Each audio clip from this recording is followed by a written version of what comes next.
All right, Ruth chapter 3.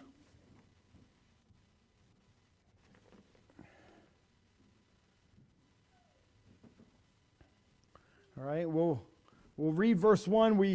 We'll start at verse 2, but we'll read from verse 1. Then Naomi, her mother-in-law, said unto her, My daughter, shall I not seek rest for thee, that it may be well with thee? And now is not Boaz of our kindred, and whose maidens thou wast? Behold, he winnoweth barley tonight in the threshing floor. Wash thyself therefore, and anoint thee, and put thy raiment upon thee, and get thee down to the floor, but make not thyself known unto the man until he have done eating and drinking. And it shall be when he lieth down, that thou shalt mark the place where he shall lie, and thou shalt go in and uncover his feet, and lay thee down, and he will tell thee what thou shalt do. And she said unto her, All that thou sayest unto me I will do. Now, remember we had said in verse 1 that there was a time frame there between verse 23 of chapter 2 to verse 1. And that's why it says, So she kept fast by the maidens of Boaz to glean unto the end of barley harvest and of wheat harvest. And then verse 1 says, Then Naomi. So there's a time frame there. And we went through that last week. And then we talked about rest in verse 1 last week. Shall I not rest for thee, that it may be well with thee? So Ruth wants the best for her daughter-in-law, of course, and that's basically what's meant there. Shall I not seek rest for thee? But Lord's working. Lord's getting ready to do something. And so here in verse 2, and now is not Boaz of our kindred. So this is the third mention of this fact in this book. The first time was in chapter 2 and verse 1. The second time was in verse 20 of chapter 2. And so that Boaz is of their kin. And so something's getting ready to happen here. Now the Bible never tells you how close of kin that Boaz actually was. We are told in verse 12 that there is someone else even closer than Boaz. And so we don't know who that is either. We're just not told that information. And so we have deduced that Elimelech was probably Boaz's uncle. And so there was someone closer than that, maybe possibly Elimelech's brother, or maybe an older cousin that was older than Boaz. So Boaz and Mahlon and Chilion, remember, were cousins. And so, but the kin that was closer to Elimelech than Boaz, we have no information about him at all. And so, even your history, you can't find anything about it. So it's not, that part's not important. But we'll draw something that's kind of a typology later on. Now, it says here, Behold, he winnoweth barley tonight in the threshing floor. So now after the grain was harvested, then it was supposed to be threshed. And so it was taken to the top of the hill with a flattened, paved surface on top. And there, the oxen or asses, whichever they decided to use, would walk around the threshing floor pulling a heavy platform that would break the ears of grain from their stalks and loosen the kernels from the husk. And that was the threshing process. And usually it was little pieces of stone or glass or something like that. Probably not glass. I don't even know if they had glass back then. But they were sharp pieces that would usually grind it up and everything and break the ears of grain from their stalks. Then, after that, when a breeze blew across the top of the hill, the grain and the chaff were pitched up in the air by a pitchfork or a flat, shallow basket known as a winnowing fan. And of course, now look at Isaiah chapter 30 about this winnowing fan. Look at what Isaiah says about it. Chapter 30 and verse 24. Look what God says about it, because it's a typology of something. Isaiah chapter 30 and verse 24. It says, The oxen likewise and the young asses that ear the ground shall eat clean provender, which hath been winnowed with the shovel and with the fan. So that's how they got it going.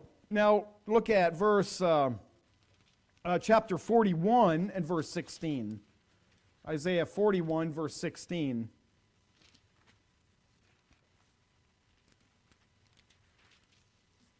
It says, verse 15 says, Behold, I will make thee a new sharp threshing instrument, having teeth.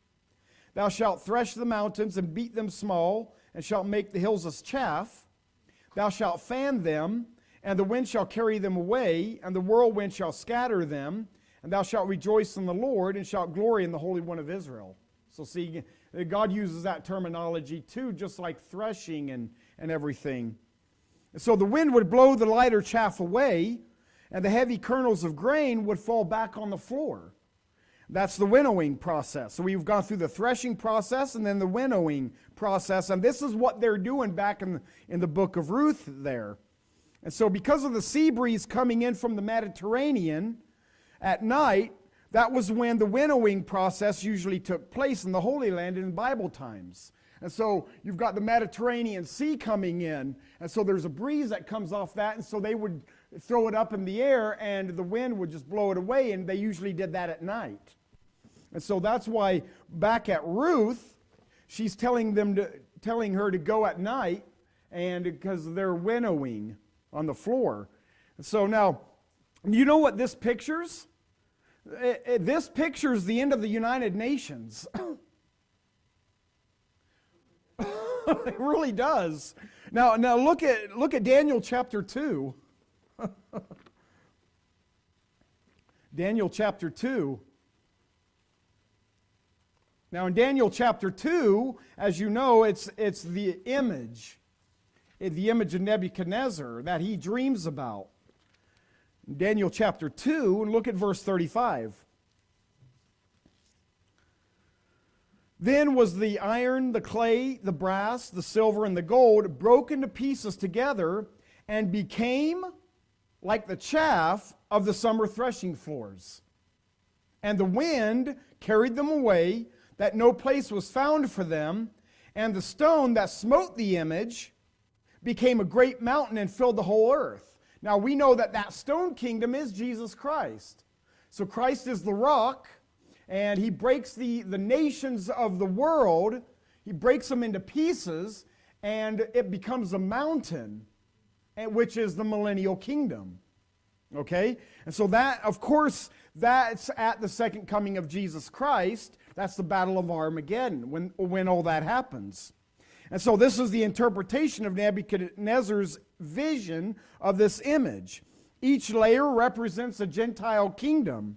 And the last kingdom of iron clay is the United Nations under the Antichrist. Okay? And of course you can go read about that in Revelation 13, verses 1 to 7. It's the same thing. The smiting stone is Jesus Christ at his second advent or second coming. He crushes the Gentile world system and blows the whole thing away, like as the chaff of the threshing floor, it says. And so he crushes the Gentile world system, blows it away. This is found in other places in the prophets, not just in the book of Daniel. You can go to Isaiah chapter 17 and read about it in verses 13 and 14.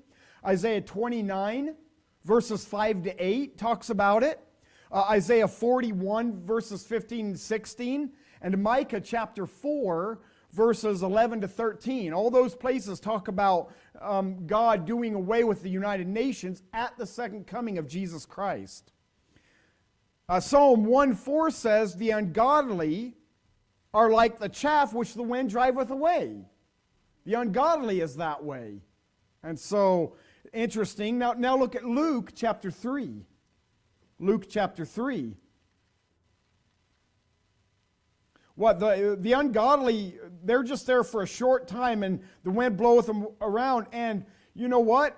Why are they blown around? Because of everything going on in the world. Everything that comes along in the world catches them away. Because their mind's not stayed on anything. It's on what they can get out of life. Look at Luke chapter 3, and this is Christ talking here. Actually, this is John the Baptist. John answered in verse 16, saying unto them all, I indeed baptize you with water, but one mightier than I cometh, the latchet of whose shoes I'm not worthy to unloose. He shall baptize you with the Holy Ghost and with fire, whose fan is in his hand, and he will thoroughly purge his floor, and will gather the wheat into his garner, but the chaff he will burn with fire unquenchable. And many other things in his exhortation preached he unto the people. So the fan would be the winnowing fan. The floor would be God's threshing floor. The fire unquenchable, of course, is hell. Okay? So you know what he's talking about here. See, John the Baptist is prophesying of the second coming of Christ. Now, to John the Baptist, he thinks it's going to happen right here at the first coming of Christ. But it actually doesn't happen until the second coming. And so, now look at Matthew 13. See, we're talking about this harvest here, and the process of threshing and winnowing. And so there's a lot in the Bible about it. Now, Matthew 13 is the parable of the tares and the wheat. And so now I'm just going to start with the interpretation that Christ, because he tells them about it, and then he goes on to another parable, and the disciples ask him to say, hey, declare unto us the parable of the tares and the wheat. And so Jesus Christ gives that in verse 36, Matthew 13:36, when Jesus sent the multitude away and went into the house, and his disciples came unto him, saying, declare unto us the parable of the tares of the field. He answered and said unto them, he that soweth the good seed is the Son of Man. That's Jesus Christ. The field is the world. The good seed are the children of the kingdom, but the tares are the children of the wicked one. The enemy that sowed them is the devil. The harvest is the end of the world, and the reapers are the angels. Now, Jesus Christ is giving you everything of what typology is here. He's telling you the field is the world, the tares are the children of the wicked one. Now that means that they're lost people, right? Who could the children of the wicked one be? That's the children of the devil. That's anybody lost, right? So there is a difference between the children of God and the children of the devil. And Jesus Christ makes that plain here. And so the wicked one, of course, is Satan. Ye are of your father the devil, it says in John 8:44. The wheat is the children of the kingdom. Okay, now we're going to come back to that, because there's a very interesting thing about this. Jesus Christ sows the good seed. That means he's on the earth already. Okay? In order for him to sow the seed, he has to be present on the world already. Okay? Now, the harvest is what? It's the end of the world. It's not the end of the tribulation. All right, now that's important, because I'm getting ready to give you something that the Lord gave me this week. So the harvest is the end of the world. It's not the tribulation. The reaper are the angels, Revelation 14, verses 14 to 16. Okay? Talks about sowing. They've got that sickle, and they're threshing. When is that? It's the end of the world. It's not the tribulation. The wheat is gathered into the barn. We're going to talk about that in a minute. See, this has a different meaning than what we've been taught doctrinally. The barn is not the millennial kingdom. The barn stores things for protection and safekeeping. Who's the wheat? The children of God, right? The children of the kingdom. What kingdom? The millennial kingdom. See? So the wheat is the children of the kingdom. Now notice that it says, all right, now verse 40 As therefore the tares are gathered and burned in the fire, so shall it be in the end of this world. The Son of Man shall send forth his angels. They shall gather out of his kingdom all things that offend, and them which do iniquity, and shall cast them into a furnace of fire. There shall be wailing and gnashing of teeth. Then shall the righteous shine forth as the sun in the kingdom of their Father. Who hath ears to hear, let him hear. Okay, now then, so let's go back over this a little bit. The tares are the children of the wicked one.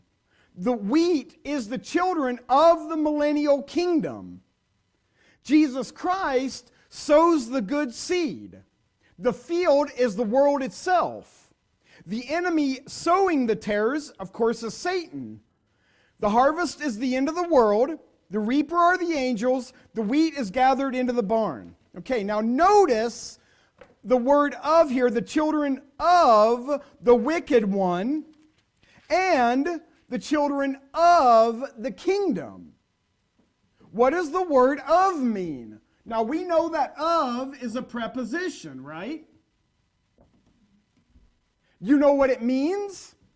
This is why we study word for word, scripture with scripture, right? Because of these things. Of shows possession. Make sense? Of shows possession. Belonging to. So when it says the children of the kingdom, these children belong to which kingdom? The millennial kingdom. That means that these children have come out of the millennial kingdom. Right? The children of the wicked one, they are the ones that the devil, that's the devil's. It shows possession. Okay? See, these children have come through the millennium, and then the children of the wicked one, these belong to Satan. Now, let me ask you a question. We know that Satan is cast into hell during what time period? It's not a trick question. Millennial reign. Okay? So that means the children of the wicked one, if they're Satan's, when is Satan loosed? Right before the end of the world, right? He's loosed for a season. During that season, he's got children, and they're his. You talk about iron mixed with clay, that we talk about in Daniel, Genesis chapter 6 stuff. The devil's busy for a whole season. For 3 months. Yeah, just 3 months. Now look at verse 39 again. The enemy that sowed them is the devil. The harvest is the end of the world. And the reapers are the angels. So, when is the end of the world? Right after the millennial reign.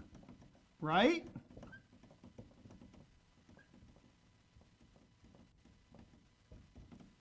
Is that right? Is it before the millennial reign?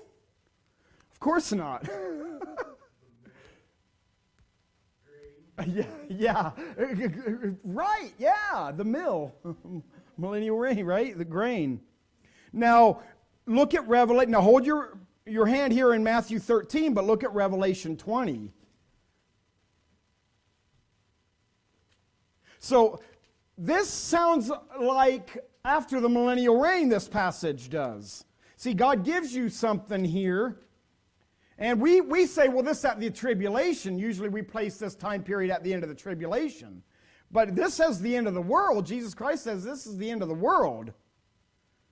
So the end of the world, now Revelation 20, verse 2, and he laid hold on the dragon, that old serpent, which is the devil and Satan, and bound him 1,000 years, and cast him into the bottomless pit, and shut him up, set a seal upon him, that he should deceive the nations no more, till the 1,000 years should be fulfilled, And after that, he must be loosed a little season. Okay? So therefore, he is released. And he gets to deceive the nations. Look at verse 7. And when the 1,000 years are expired, Satan shall be loosed out of his prison and shall go out to deceive the nations which are in the four quarters of the earth, Gog and Magog, to gather them together to battle, the number of whom is the sand of the sea. That's a lot of people. So Satan is let loose, and he deceives the nations, and those are the children of the wicked one. But these wicked ones are also the same ones that are trying to rebel against Christ in the millennial reign. Yes. They come through the millennial reign. That's why it's so easy for Satan to deceive them. Because they're tired of having a Jewish Messiah, right? Someone that's ruled and reigned for 1,000 years. So it's not hard for Satan, once he's loose, to deceive them all. Just looking for an excuse, right? Just looking for a leader. And so now, look at verse...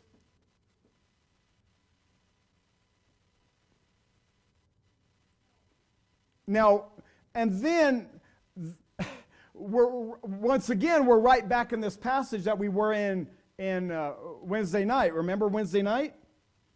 And during that time, then you have verse 10, the devil that deceived them was cast in the lake of fire and brimstone. Then verse 11, I saw a great white throne, him that sat on it. See, this is a great white throne judgment, from whose face the earth and the heaven fled away. There was found no place for them. And I saw the dead, small and great, stand before God, and the books were opened, right? And another book was opened, which is the book of life. And the dead were judged out of those things which were written in the books according to their works. And the sea gave up the dead which were in it, and death and hell delivered up the dead which were in them. And they were judged every man according to their works. From where? Out of the books. And death and hell were cast into the lake of fire. This is the second death. And whosoever was not found written in the book of life was cast into the lake of fire. And so, of course, what we said Wednesday night, this seems to indicate that some may actually be found written in the book of life. And whosoever was not found was cast into the lake of fire. It doesn't say that every one of them was cast. Otherwise, it wouldn't even mention the book. It just says that all that came up out of the sea and out of hell was cast into the lake of fire. It would just say they were cast in. It doesn't say that. See, so there's an indication that some of these might have had some works that were written in these books that may make it. Now, see, it's just an indication. I'm not saying it's true, but there's an indication if you look at wording. So, now, this wheat is gathered into barns. The barn, what is the barn? The barn is to protect the goods that are in it. Now, Clarence Larkin talks about the ark. The ark, Noah's ark, is an antitype that these wheat is placed inside this barn. They'll be transported to the new heaven, new earth. All right? That's what he says. It's some kind of a ship that will take them to the new earth. But the tares now, remember he said to allow them to grow with the wheat. The tares are bound together. They're burned. They're cast into hell. They're cast into the lake of fire. Verse 15. All those that are that was not found written in the book of life. Now, Matthew 13, back to Matthew 13.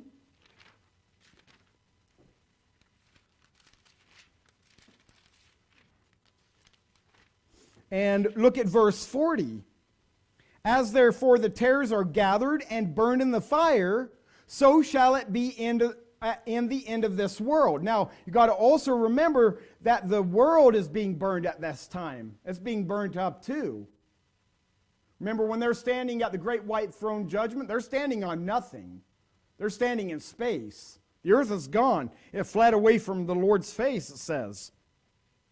So at the battle of Gog and Magog, after that is the great white throne judgment. Verse 41 says, the Son of Man shall send forth his angels, and they shall gather out of his kingdom all things that offend and them which do iniquity. So that's all those. They'll be gathered. The angels will go out and they'll gather everyone out of the millennial kingdom. The wheat will go into this ark, this ship, this barn, and the tares will be burned. So all things that offend is Satan, and it's the tares, the children of the wicked one. The furnace of fire does not sound like hell. The furnace of fire sounds more like the lake of fire at the end of the great white throne judgment, right? And shall cast them into a furnace of fire. There shall be wailing and gnashing of teeth. So the tares will be the United Nations. It's the destruction of all the nations that went against Jesus Christ at the end of the millennial reign. Now, oh boy, it's going to be so, you know. That's the gnashing of teeth. They're going to be gnashing their teeth for pain. Mm-hmm. Yep. Yeah.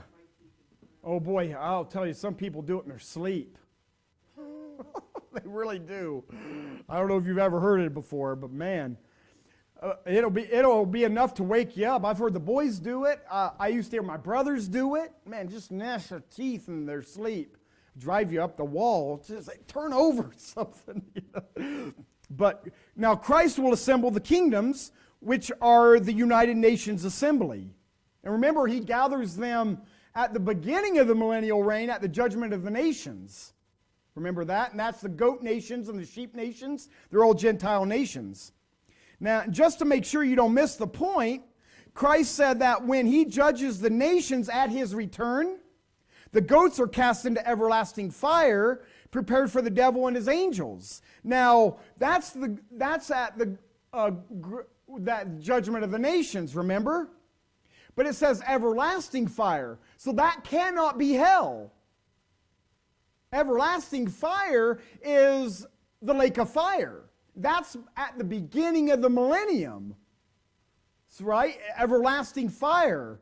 So at the beginning of the millennium, you have the judgment of the nations, and the goat nations get cast into the lake of fire. Everlasting fire. Now, we always say that hell was prepared for the devil and his angels. I don't think so.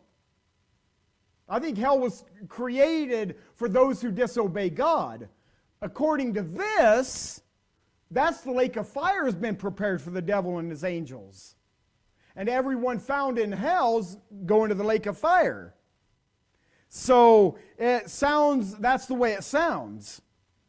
Now, all of that is the process of threshing and winnowing. It's what's going on here in the book of Ruth. Very interesting stuff, needless to say, right? Now, back to Ruth. People think that the Bible is just a religious book, but it goes far beyond that, man. It's not just religion. It's a book of history. It's a book of prophecy. And so it tells you what takes place in human history, both past and future. Ruth chapter 3, look at verse 3. Wash thyself, therefore, and anoint thee, and put thy raiment upon thee, and get thee down to the floor, but make not thyself known unto the man until he shall have done eating and drinking. Now, so Ruth has come in from gleaning wheat, but while the wheat was being harvested, the barley that had been harvested was now being threshed and winnowed. They're not done gleaning the wheat yet, so they're taking care of the barley. Okay, and that's what's going on here. And Naomi tells Ruth to wash up, put on some perfume, some nicer clothing, and go to the party, all right, that was being held when the grain was finally winnowed and collected. But while she was to go to the feast, she was not to go up to Boaz and let him know that she was there until he was by himself and actually asleep, according to verse 4. Now, verse 4 says, and it shall be when he lieth down that thou shalt mark the place where he shall lie. Thou shalt go in, uncover his feet, and lay thee down. He'll tell thee what thou shalt do. So after he was asleep, she was then to uncover his feet, lie down at his feet, and wait for him to wake up and tell her what to do. The significance of uncovering his feet is found in the law of the kinsman redeemer. Look at Deuteronomy 25. So now it's not just to take the blanket off his feet and lie down. No. When it says to uncover his feet, she's taken off his sandal or his shoe. She is uncovering his foot. Now, what is she doing? Showing that he's the nearest kinsman. It's not anything lewd or inappropriate, okay? She is taking his shoe off, showing him when he wakes up that he's the nearest of kin to her. That's what she thinks. Now, Deuteronomy 25, and look at verse 5, 25:5. If brethren dwell together and one of them die and have no child, the wife of the dead shall not marry without unto a stranger. Her husband's brother shall go in unto her and take her to him to wife to perform the duty of a husband's brother unto her. So you can go all the way down to, look at verse 9. Then shall his brother's wife come to him in the presence of the elders and loose his shoe from off his foot, in other words, uncover his foot, and spit in his face, and shall answer and say, so shall it be done unto that man that will not build up his brother's house. And his name shall be called in Israel the house of him that hath his shoe loose. Now, if Boaz, once she uncovered his feet, saying, you're next of kin, if he said no, she would take his shoe, spit in his face, and walk off. Now, nobody likes to be spit in the face.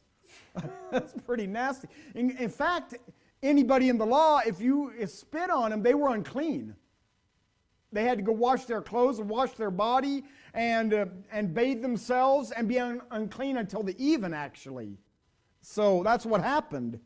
That's why when someone spits at you or spits in your face something, you take offense to that real quick. I mean, the fist is coming next, you know. I mean, nobody likes that. Well, there's a reason why. And so, now the brother's wife, of course, is the widow here. All right? Watch what she's to do. Well, in verses 7 to 10, she takes off the shoe but so by uncovering Boaz's feet, Ruth was saying to him, you're my near kinsman, and it's your responsibility to marry me and to raise up a child to your kin who died.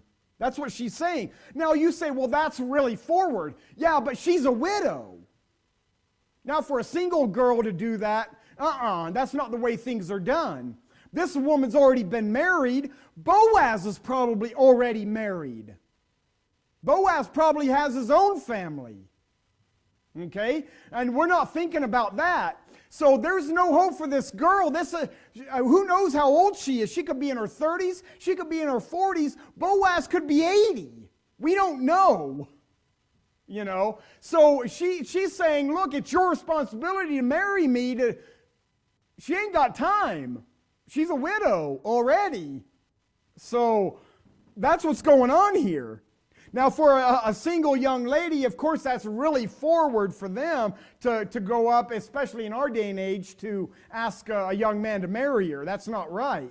But in the law of widows, this sounds right, if you think about it.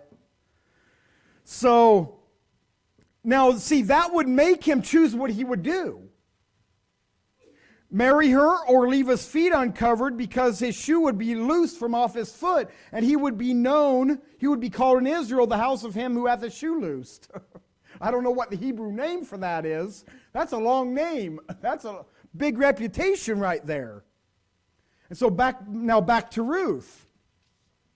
Verse 4, and it shall be when he lieth down that thou shalt mark the place where he shall lie, and thou shalt go in and uncover his feet, and lay thee down, and he will tell thee what thou shalt do. And she said unto her, all that thou sayest unto me I will do.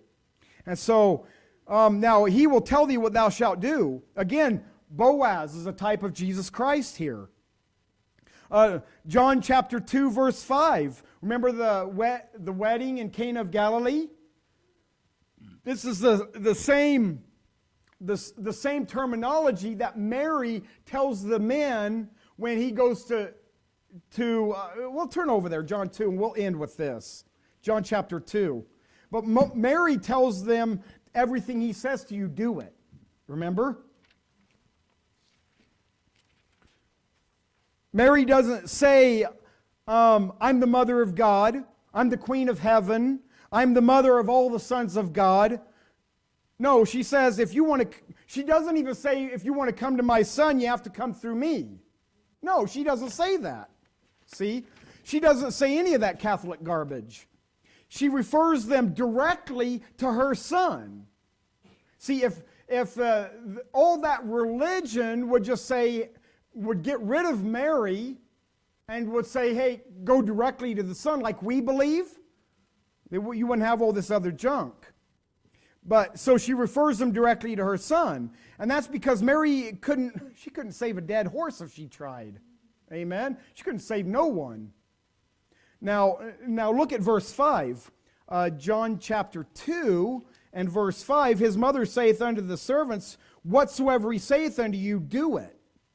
And there were set there 6 water pots of stone, after the manner of the purifying of the Jews, containing 2 or 3 firkins apiece. And so Ruth obeys Naomi to the very point, as she would of her own mother, actually.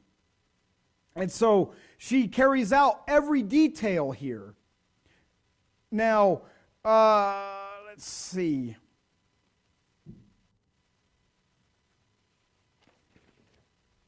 Now, we may come back here later, but see, it's the same kind of language that Mary uses. Now, we'll come back to this portion later on. Okay, back to Ruth, and we'll close. Chapter 3, look at 5 and 6. Basically, this is just self-explanatory. And she said unto her, all that thou sayest unto me I will do. And she went down into the floor and did according to all that her mother-in-law bade her. And when Boaz had eaten and drunk, and his heart was merry, he went to lie down at the end of the heap of corn. And she came softly and covered his feet and laid her down. Pretty self-explanatory, really. Don't need a whole lot of explaining. But verse 7, we'll talk a little bit more about that next week. Okay? Any comments or questions?